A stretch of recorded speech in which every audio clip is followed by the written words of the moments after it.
When the first German prisoners of war arrived on American soil in 1943, they expected hell.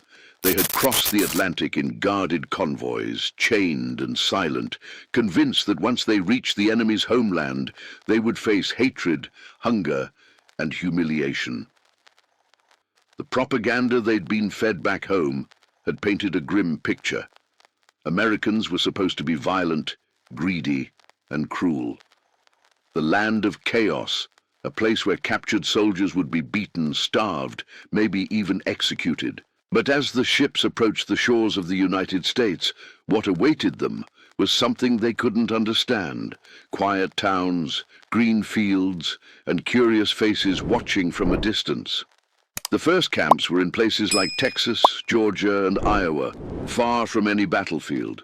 The soldiers stepped off trucks expecting the cold, dark brutality of a prison. Instead, they found fences surrounded by pine trees, barracks made of wood, and a scent of fresh-cut grass. They were disoriented. Some even thought it was a trick, that this pleasant environment was designed to lower their guard before the real punishment began. But it wasn't. Inside those camps, there were dining halls, recreation fields, even libraries. American guards, many of them young, barely older than the prisoners, spoke politely, handed out rations, and gave simple instructions. Keep order, respect the rules, you'll be treated fairly. The first shock came at mealtime. The men sat in rows, waiting nervously. They expected thin soup or stale bread, something to remind them they were defeated. Instead, they were served meat, vegetables, and slices of pie. And then someone brought them bottles of Coca-Cola. For many, it was the first time they'd ever seen it, a drink they had only heard about through rumors, the taste of America itself. One prisoner later said, "When I saw that bottle on the table, I didn't believe it. I thought, this must be for the guards, not for us." But it wasn't a mistake. Every man got one. Cold, sweet, fizzy, a flavor that didn't just surprise them, it confused them, because in that moment they realized something no amount of propaganda had prepared them for. The enemy wasn't who they thought he was. Outside the barbed wire, local farmers worked the fields. They watched the prisoners with curiosity, not hatred. Some even waved. Others brought food, clothes, even books. It was a scene impossible to imagine in war-torn Europe. Men who had bombed Allied cities just months before were now sitting under American sunlight, eating full meals and drinking Coca-Cola. And as strange as it sounds, many of them started to relax. They sang songs in the evenings, built makeshift instruments, and exchanged stories with the guards. Some of those guards were of German descent themselves, speaking bits of the language, joking awkwardly, bridging worlds that had been torn apart. One of them, an American corporal named Tom, kept a small notebook of the things he overheard. He wrote, "They can't believe we're treating them like people. They keep asking when the beatings begin." But the beatings never came. Instead, they were assigned work, tending crops, repairing fences, even helping American farmers during the harvest. For every day of labor, they earned a small wage, which they could spend at the camp canteen. And that's where the second surprise came: ice cream. It sounds simple today, almost trivial, but to a man who had come from bombed-out cities and front lines of mud and fear, that scoop of cold sweetness was almost surreal. Some refused it at first, thinking it was some kind of test. Others tasted it carefully, and then smiled for the first time since capture. It became a story passed from camp to camp, whispered between soldiers. The Americans give their prisoners ice cream. Back in Germany, it sounded like a fairy tale, but for those behind the fences, it was real. They began to notice more details: how clean the uniforms of the guards were, how well-fed the civilians looked, how everyone seemed to live without fear. Even the smallest towns had stores filled with goods, radios playing music, and people laughing openly. For men who had been told that America was collapsing under greed and corruption, it was an unsettling revelation. Inside the camps, The conversations changed. No longer just about the war or the Führer. Now they spoke about America. How could a nation so young, so far from the front, be so powerful and so generous at once? How could it fight a global war and still give ice cream to its prisoners? Some tried to rationalize it. "This is propaganda," one officer said. "They're trying to break our pride." But others weren't so sure, because propaganda can't fake abundance, it can't fake kindness. The guards weren't pretending. They weren't performing for anyone. Most of them didn't even see themselves as jailers. They were simply doing their duty, treating prisoners with decency, because that's what Americans believed was right. For the German soldiers, it was disorienting, almost unsettling to be treated with respect by the very people they had been taught to despise. One POW described it in a post-war interview. "I felt ashamed. I had expected to be beaten, but instead they gave me food and cigarettes. I didn't understand it. It made me question everything." By the end of 1943, more than 400,000 German prisoners were being held across the United States. They built barracks, worked on farms, learned English, even attended classes organized by American teachers. And slowly, something changed within them. They began to compare what they saw to what they had been told. At home, their families were struggling to survive under rationing, bombings, and censorship. Here, even during wartime, America seemed full of life. They realized that the real strength of the United States wasn't just its factories or its weapons. It was its ability to remain human, even to its enemies. Some nights, guards would share their own meals with the prisoners. There were stories of American families sending Christmas cards to the camps, or even inviting prisoners to church on Sundays. For a soldier raised in the rigid hierarchy of the Nazi regime, such gestures were almost incomprehensible, and that confusion began to plant seeds of doubt, quiet, personal doubts that would grow stronger with every act of kindness. One POW later admitted, "I began to think that perhaps we were the ones who had been deceived." The ice cream and Coca-Cola became more than just treats. They became symbols. Symbols of a world that operated not on fear or ideology, but on abundance and fairness. And as the months passed, word spread. Prisoners arriving from other fronts would ask immediately, "Is it true? Do they really give you Coca-Cola here?" The veterans smiled and nodded. "Yes, and sometimes even ice cream." For the first time since the war began, these men began to see the enemy not as monsters, but as human beings. And for America, that humanity was deliberate. The government believed that how they treated prisoners would echo after the war, that compassion could be as powerful as any weapon. In the long run, they were right, because many of these men would carry what they saw in those camps for the rest of their lives. Some would return home to rebuild Germany with a different vision, one shaped not by fear or obedience, but by a strange, unforgettable taste of freedom. But for now, behind those fences, the war still raged in their minds. They didn't yet understand that they were living through one of history's quietest revolutions, the moment when kindness began to defeat hate. And it had started with something as simple as a bottle of Coca-Cola and a scoop of ice cream. Morning came early in the camps.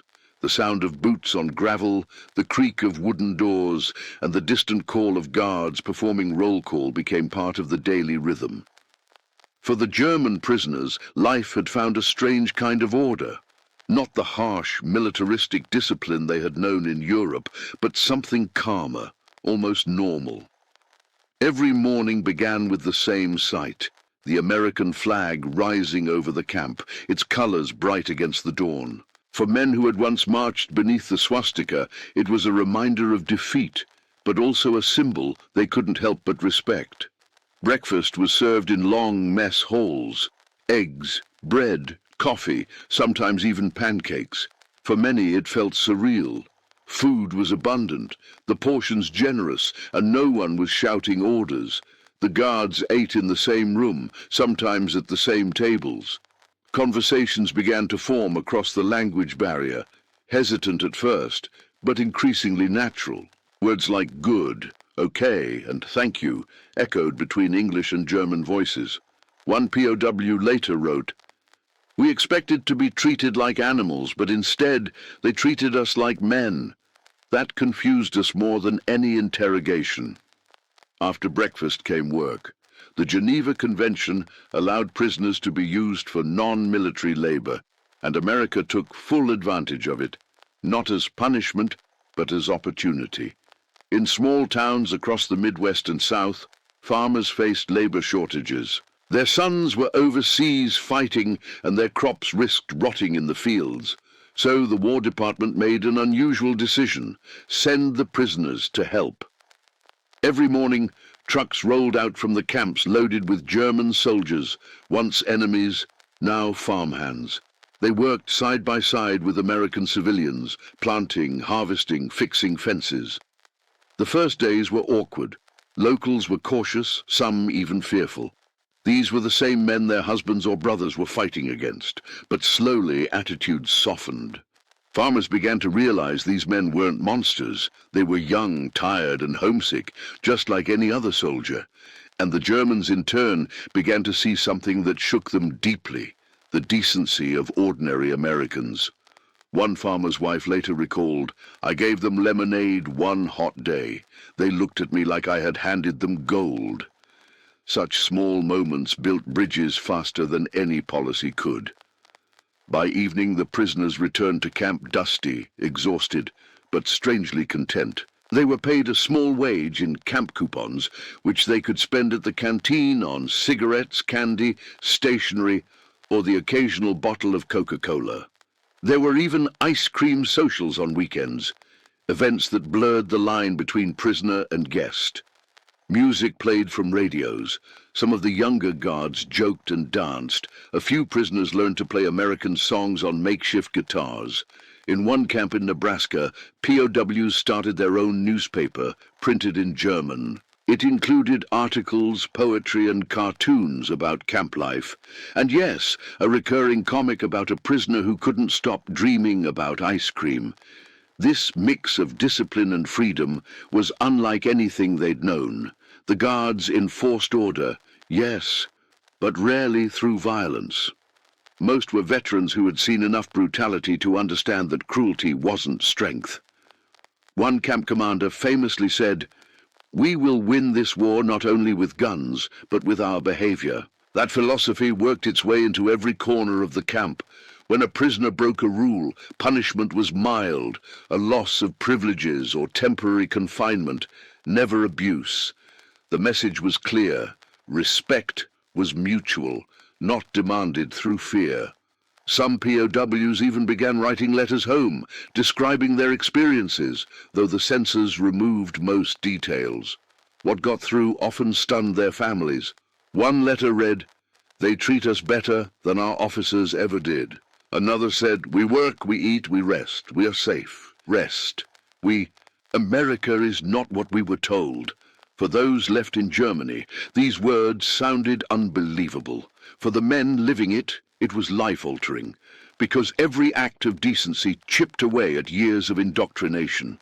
The Nazi image of America, decadent, chaotic, collapsing, couldn't survive contact with reality.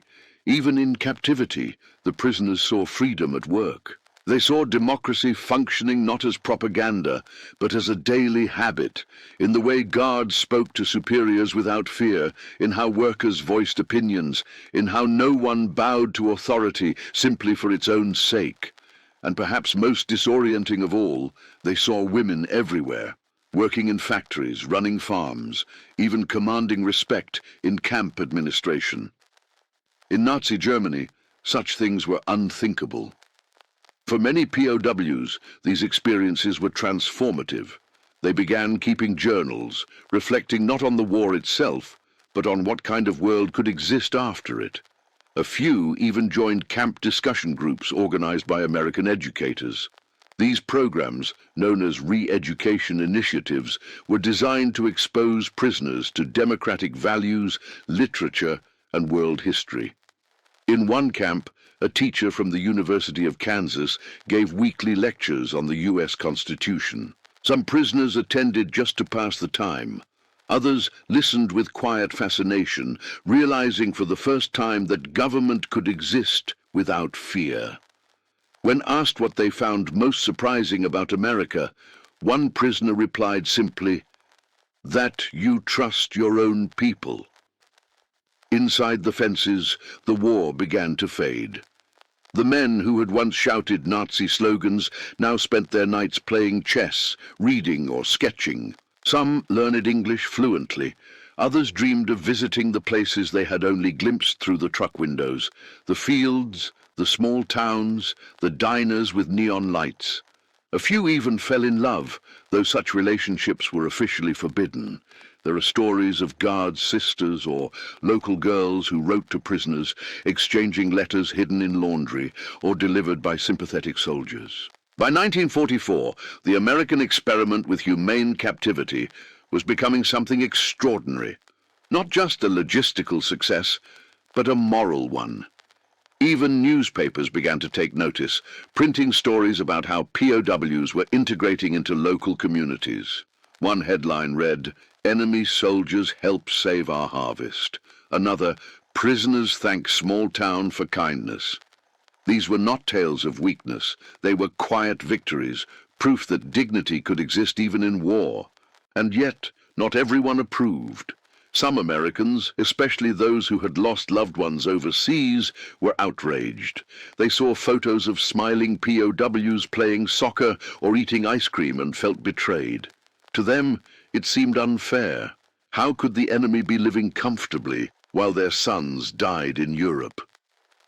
The War Department tried to explain that treating POWs well wasn't generosity, it was strategy. Every humane act sent a message to the world and to the enemy about who America really was. Because the goal wasn't just to win the war, it was to win the peace that would follow. For the prisoners, this lesson was being absorbed slowly, almost unconsciously, but it was sinking in. Each day of fair treatment weakened the grip of ideology. Each kind word, each meal shared, each moment of laughter showed them another way to live. By 1945, as the war neared its end, many German POWs no longer dreamed of returning to the Reich. They dreamed of returning to a rebuilt Germany, one that could look a little more like the country that had captured them. And as incredible as it sounds, that dream began behind barbed wire, with farm work, with laughter, and with Coca-Cola bottles clinking at dusk. When peace finally came, many of those men would look back on these moments not as imprisonment, but as awakening. They had arrived in chains. They would leave with questions, questions that would echo for decades in the Germany they went home to rebuild. By 1944, life in America's POW camps had settled into something that no one, not the Germans, not the Americans, could have predicted. What began as a system of control had slowly evolved into a quiet exchange of cultures. Behind the fences, a strange, self-contained world had formed, one that mirrored the freedoms of the country that built it. The camps were no longer just places of confinement. They had become small towns, functioning societies with leaders, teachers, musicians, and even theater troupes. And in this unlikely setting, the men who once fought for a totalitarian empire began discovering something more powerful than ideology: creativity. Each camp developed its own rhythm. There were morning work details, of course, but afterward came a surprising freedom of choice. The prisoners could attend English lessons, join sports teams, or take part in lectures. In Camp Swift, Texas, the Germans started a music club. They built instruments from scrap, a guitar from bed slats, a violin from leftover wire. In the evenings, they played everything from Beethoven to American jazz. Guards would sometimes stop outside the barracks just to listen. One officer later recalled, "We came to guard them, But in the end, we were guarding a group of musicians. Across the country, in dozens of camps, art began to bloom. The men painted murals on the walls, carved figurines, and even produced full-scale plays. Some of those plays were comedies, poking fun at both sides of the war. Others were dramas about home, loss, and identity. In one Nebraska camp, a group of POWs performed Faust to a packed audience of both prisoners and guards. The show ended with a standing ovation, not because of nationalism or propaganda, but because everyone in that room had been reminded that they were still human beings. Art became therapy. It allowed the prisoners to release fear, frustration, and guilt without violence. It reminded them of who they were before the war: fathers, students, craftsmen. And perhaps more importantly, it reminded the Americans that the men behind the wire weren't just the enemy. By now, relationships between prisoners and guards had grown remarkably open. There was still respect for rules, but also genuine conversation. Guards lent books to the prisoners, sometimes from their own shelves. A few even helped translate American novels into German so the men could read them. One popular book was The Adventures of Tom Sawyer. The POWs loved it. They said it reminded them of freedom, of running wild through fields, chasing dreams instead of orders. Inside the camps, education became a kind of revolution. Many POWs began teaching one another, math, history, philosophy. The more educated officers organized informal universities. They lectured in converted barracks, writing on makeshift chalkboards, sometimes to audiences of dozens. Subjects ranged from engineering to politics to ethics, but one theme kept returning: the question of what kind of Germany should exist after the war. And that question terrified the old loyalists. There were still men in the camps who believed in the Reich, hardliners who saw every smile from an American as manipulation. They tried to enforce loyalty, whispering that anyone who admired the enemy was a traitor. But their influence was fading. The younger prisoners had seen too much. They had seen American guards joke with them, civilians show kindness, children wave as trucks drove by. These moments didn't fit the propaganda they had been fed. For many, the cracks in their belief system became too wide to ignore. One POW named Hans kept a diary that was later found after the war. In it, he wrote, "I no longer know what I believe. Everything I've been told about these people has turned out to be false. If this is our enemy, then maybe we have been fighting the wrong war." Such thoughts were dangerous in Germany, but in America, they were liberating. As 1944 turned to 1945, the atmosphere inside the camps became more hopeful, even joyful. The war still raged in Europe, but here there was a sense that something larger was changing. The prisoners had access to American newspapers. They followed the headlines: the Allied advance, the fall of German cities, the collapse of the Reich. Some refused to believe it. Others stared in silence, wondering what kind of world they would return to. At night, they gathered in small groups to talk. They spoke of home, of families they hadn't seen in years, of cities they feared no longer existed, but they also spoke of the future. And for the first time, it wasn't just fear that filled their voices. They dreamed of rebuilding, not with guns, but with ideas. The American guards noticed the change. They no longer saw hatred in the eyes of the men they watched. There was gratitude, respect, sometimes even affection. And when word spread that the war was nearing its end, the mood inside the camps shifted again, not towards celebration, but reflection. Many prisoners began writing letters not to their families, but to their guards. They wanted to thank them. They wanted them to know that what they had experienced in America had changed them forever.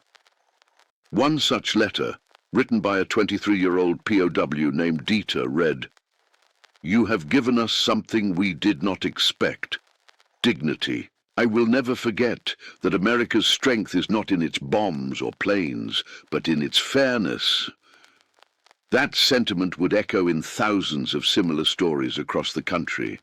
In Arizona, one camp even held a farewell concert when news of Germany's surrender arrived. The orchestra, composed entirely of prisoners, played both the German and American national anthems. The guards stood at attention. No one spoke. Some wept. It was a moment of reconciliation before the long journey home. But before that return, many would spend months, even years, waiting for transport. During that time, the cultural life of the camps deepened even more.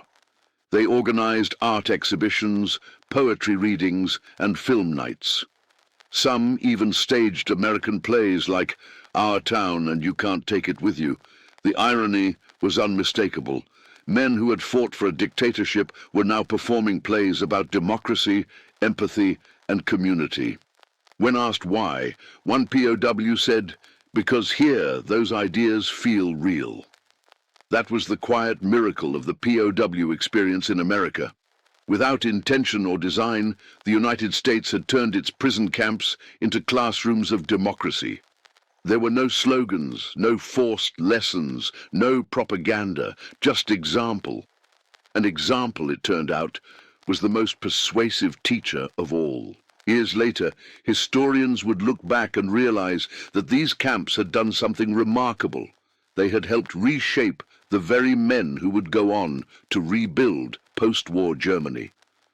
Many of those prisoners returned home with a sense of respect for the values they had witnessed: fairness, opportunity, freedom of expression. They would become teachers, engineers, journalists, and local leaders in the new democratic Germany. But at the time, none of them realized that history was quietly being rewritten behind those fences. All they knew was that their world had changed, one Coca-Cola, one conversation, one act of kindness at a time. The Americans had won the war on the battlefield, yes, but here, behind barbed wire, they were winning something far greater, the peace that would define the next century. And it began, not with weapons, but with understanding. The spring of 1945 came quietly to the American heartland. There were no bombs, no air raid sirens, only the soft hum of tractors and the distant echo of church bells across fields that had known peace for years. But inside the POW camps, everything was changing.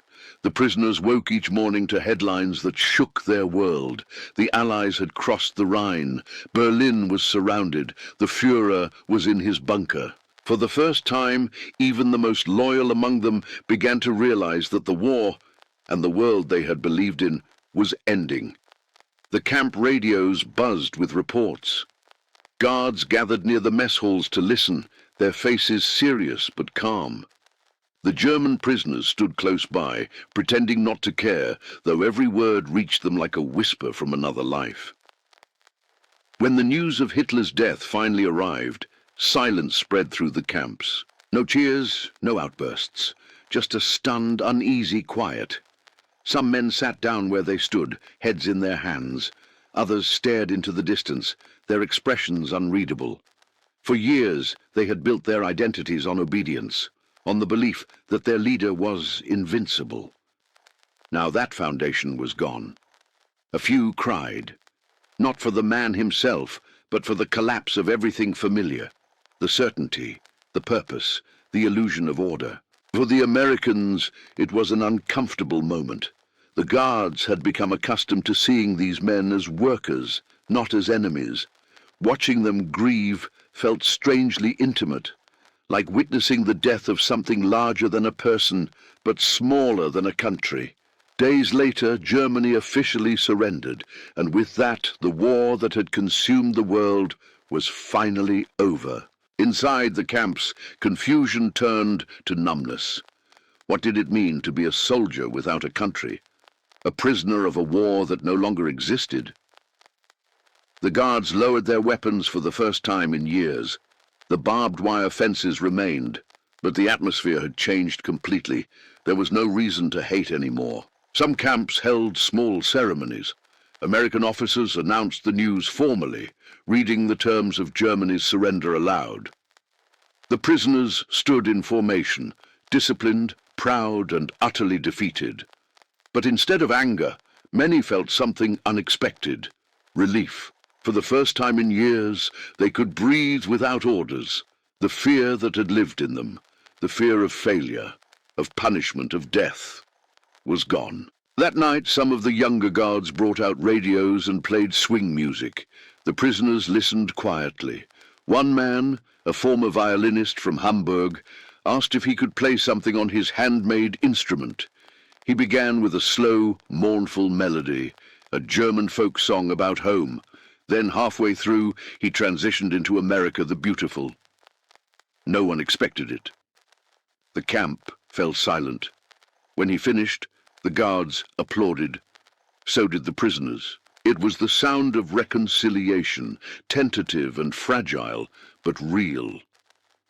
In the days that followed, the atmosphere became strangely light. Men who had lived under constant tension now smiled openly. They talked more, laughed more. Some even began helping the guards with chores without being asked. The war had ended, and somehow they were still alive, but not everyone was ready to move on. For some, the shame of defeat was unbearable.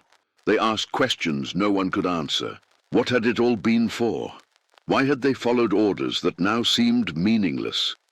Letters began arriving from home, filled with fragmented news, cities destroyed, families displaced, hunger everywhere. Some learned their towns no longer existed. Others discovered their parents or brothers had died in air raids. It was devastating. For many, it was harder to process than the war itself. But within that grief, another feeling began to emerge: gratitude. Because as terrible as their homeland's fate was, they had survived. They had been captured by a nation that could have chosen revenge, and instead chose mercy. The realization hit slowly, like dawn breaking through fog. One prisoner wrote in his journal, "I lost my country, but I found my conscience." Those words would echo the sentiments of thousands. In some camps, American officers began allowing the prisoners small privileges: permission to write longer letters, to listen to music, even to attend local church services under guard. The gesture was symbolic, but powerful. Civilians, too, began to treat the prisoners differently. In nearby towns, families who had once feared them now saw them as men far from home, lost, uncertain, and perhaps deserving of compassion. Some locals invited them to Sunday picnics. Others shared meals or gave them books. In one Texas town, a German POW who had helped a farmer's family rebuild their barn was invited to join them for dinner. The photograph taken that day shows him smiling at the table, a bottle of Coca-Cola beside his plate. That image, a captured soldier eating with his former enemy, was everything the Nazis had promised could never happen. For America, this was not just charity, it was deliberate policy. Officials believed that by showing fairness, they could plant the seeds of democracy in the minds of men who would one day return to rebuild their nation. And they were right. In those months after surrender, many POWs began to talk about the future, not in terms of vengeance or ideology, but in terms of rebuilding, learning, and remembering. Some started small discussion groups called Die Neue Zeit, the new time. They debated what Germany should become: free, open, and rebuilt on principles they had seen with their own eyes in America. These were not political movements. They were human awakenings. The camps became, in a strange way, schools of democracy. Men who had once believed that strength meant domination now learned that true strength could mean restraint, fairness, and kindness. When American officers eventually told them they would soon be repatriated, the reaction was mixed. Many were excited, eager to see home again, but others hesitated. One guard recalled a POW who came to him in tears. "I want to go home," he said, "but I don't want to leave here." That sentence captured the strange paradox of those final months. They had come as enemies and were leaving as something far more complex, witnesses to a different way of life. As repatriation ships were prepared, the camps began to empty. Prisoners exchanged addresses with guards, promising to write. Some even took small gifts, handmade carvings, drawings, or American coins, as keepsakes. When they boarded the ships, they looked out at the coastline of the United States one last time. For most, it wasn't a view of captivity, it was a memory of transformation. They had arrived as soldiers of a lost cause. They were leaving as men who had glimpsed another kind of power, one built not on fear, but on freedom. Years later, many of those former prisoners would tell their children about the country that had captured them with kindness. Some would return as immigrants, building lives in the very nation they once fought against. Their stories became part of a larger, quieter victory. One that never made the front pages but changed the course of history just the same. Because in the end, America's greatest triumph wasn't just industrial or military, it was moral. It had shown that even in war, humanity could survive. And for those who had lived behind the fences, that lesson would outlast every battlefield. By late 1946, the last of the German prisoners began their long journey home. For many, it had been years since they'd seen Germany, years spent behind fences that, strangely, had become safer and kinder than the world waiting for them. When they left, they weren't soldiers anymore. They were men, older, quieter, and changed in ways no one could quite explain. The trucks rumbled out of the camps one final time, carrying men who had once been enemies of America, but were now, in a quiet way, its students. Guards shook their hands. Some even hugged them. A few exchanged photographs. There were smiles, tears, and long silences filled with meaning. Many of the guards didn't see them as prisoners anymore. They were just people who had shared the same long, strange chapter of history. As the ships crossed the Atlantic, the men looked out over the waves, thinking not about victory or defeat, but about everything they had seen in the land of their captors. They thought about the food, the abundance, the fairness, the taste of freedom in something as simple as a cold Coca-Cola. They thought about the people, the guards who treated them with respect, the farmers who offered lemonade, the children who smiled instead of spitting. They thought about the strange, almost impossible idea that a nation could be powerful without being cruel. For many, that realization would stay with them for the rest of their lives. When they finally reached Europe, they stepped off the ships expecting home. What they found was ruin. Germany was a shadow of the country they remembered, cities reduced to rubble, factories silent, families scattered, hunger everywhere. The streets of Hamburg, Cologne, and Berlin were barely recognizable. Children begged for food. Mothers carried buckets of water through the ruins. The old sense of order and pride was gone, replaced by exhaustion and disbelief. The returning POWs were shocked. Some wept openly, others stood in stunned silence. They had left a world of abundance and returned to one of scarcity. They had lived inside America's democracy, and now stood in the ruins of a dictatorship. At first, some of their countrymen didn't believe their stories. When they spoke of how fairly the Americans had treated them, people accused them of exaggerating, even lying. One man wrote in his memoir, "They thought I had gone soft. They couldn't understand that I had seen a world that worked differently, a world where even an enemy could be treated as a man." But slowly, the truth spread. The stories of Coca-Cola and ice cream, of kindness and respect, began circulating across post-war Germany. At first, they sounded like fairy tales. Then, they became lessons. Former prisoners began to reunite, not as soldiers, but as thinkers, teachers, and writers. They talked about what they had seen, how America's strength had come not just from its machines, but from its spirit. One former officer who had been captured in Louisiana became a schoolteacher. He began every semester with the same words: "Freedom is not given, It is learned, and I learned it in captivity. Another POW became a journalist and later wrote, "America conquered me, not with bombs, but with decency."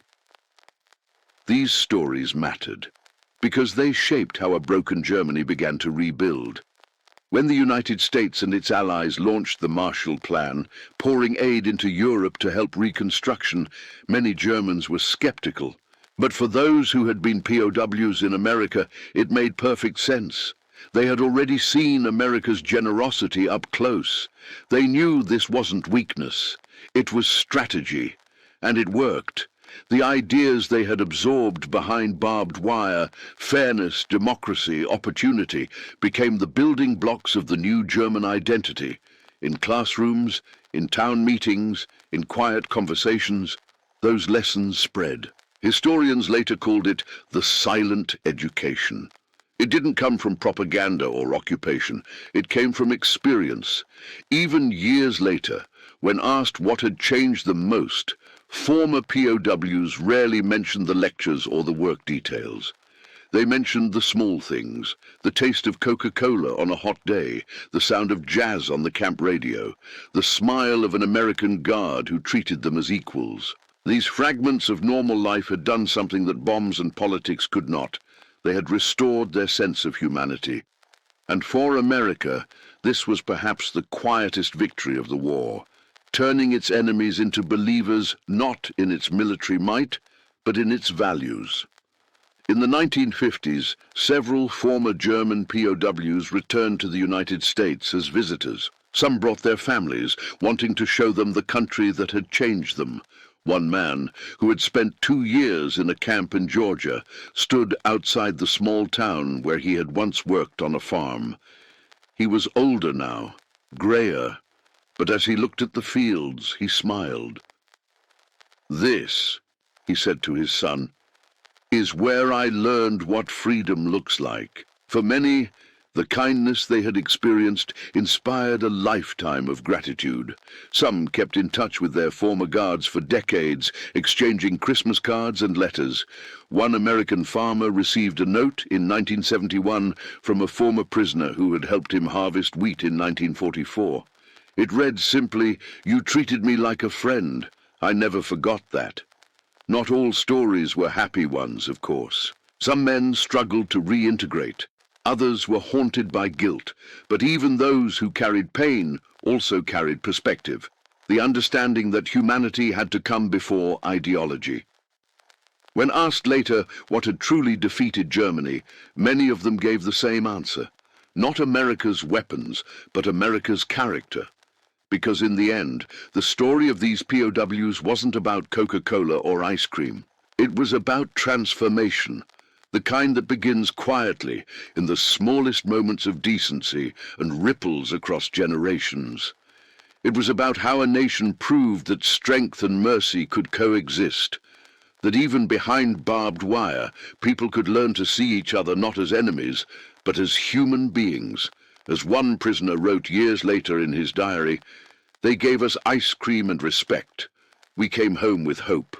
That hope, fragile, improbable, but real, would help rebuild a broken world, and it all began in a place no one expected, a POW camp in America, where kindness turned defeat into awakening.